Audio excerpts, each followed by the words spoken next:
Baie welkom ook in hierdie wonderlike Kerstyd en my bede is dat jy die Here se vrede sal beleef en ook sy genade in hierdie tyd en mag ek en jy so getuig van die lewe en die lig. Mag die Here ook onder ons ook iets nuuts kom bewerk. Mag ons met nuwe oë kyk na 'n storie, die verhaal wat die koers van die mensdom kom verander het, ook die koers van my en jou lewe kom verander het. Ons teksgedeelte, ons lees Psalm 98, sing 'n nuwe lied tot eer van die Here. Ons lees eers die eerste 6 verse. Sing 'n nuwe lied tot eer van die Here, want hy het magtige dade gedoen. Deur sy krag en goddelike mag het hy oorwin. Die Here het sy oorwinning bekend gemaak. Aan die nasies het hy sy reddingsdade geopenbaar. Aan die huis van Israel het hy sy liefde en sy trou herbevestig. Die hele wêreld het gesien dat ons God die oorwinning behaal het. Juig tot eer van die Here almal op aarde. Wees vrolik, juig en sing tot eer van die Here. Met begeleiding van die lier, speel op die lier en sing. Blaas die trompet en die ramshoring, jubel tot eer van die Here, die koning. As jy so hierdie laaste verse hoor, blaas die trompet en die ramshoring, iemand wat amper 'n oorwinning aankondig. En hier die nuwe lied is amper 'n versameling, of mense sou dit kon kategoriseer as 'n genre van God se genadige verlossing en vrymaak, dat die Israeliete so lied sou sing.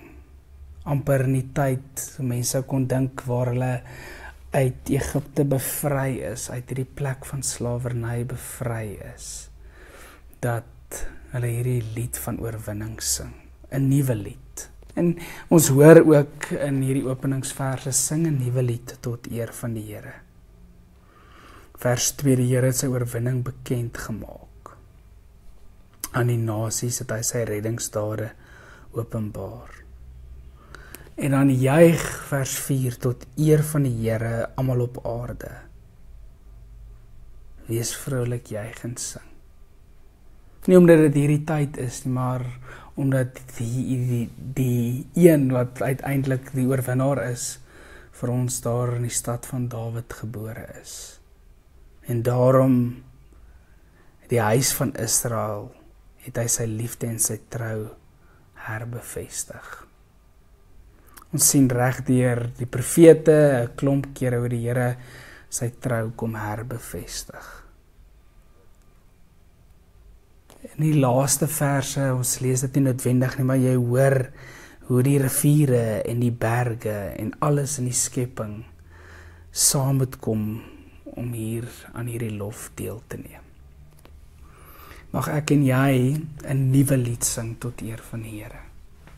Dalk het die Here ook iets nuuts in jou kom doen. Dalk is hy besig om iets nuuts in jou te laat posvat.